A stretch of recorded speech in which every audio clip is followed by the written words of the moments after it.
Good afternoon, ladies and gentlemen, girls and boys. Welcome aboard the Exbury Gardens Steam Railway. We're just coming into the railway's own garden now. It's called the Summer Lane Garden, taking its name from the road outside. And it was created 11 years ago when the railway first opened.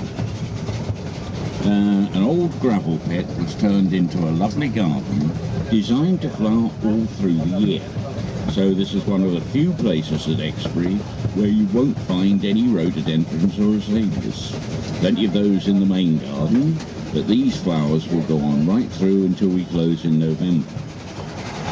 We're going over a bridge, through a long, dark tunnel, under the bridge and between two ponds. All the way round you'll see lots of little animals. You've seen one or two already. When we get to the ponds, watch out for the crocodile. Hasn't been fed today, so keep your arms and legs inside the train. And, well, after the Summer Lane Garden, we go along the top of the rock garden and you get a lovely view. Built in the 1930s, rather, from enormous rocks that were brought in from Pembrokeshire, it's believed to be the largest rock garden in Europe. Then over the viaduct and up to North Lake, and you'll see Mossy, the Lake Moss monster. Then into the small nursery, where new rhododendron plants are being created by layering. But I'll tell you about that in a minute, because here comes the tunnel.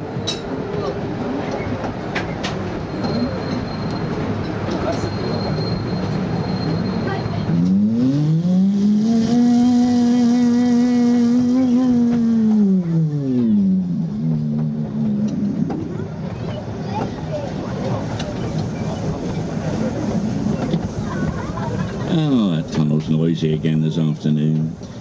Never mind though.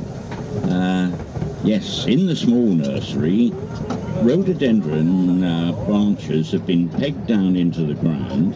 That's what layering means. And they will grow their own roots in 2 or 3 years and can then be cut away from the original plant, making perfect copies.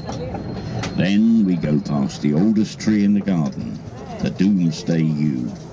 Rather a special tree because it's completely hollow and it's got a hole through it big enough for you children to get inside the tree and play. Then at Exbury North Station we'll stop for a few minutes and I'll tell you a bit more.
Very good.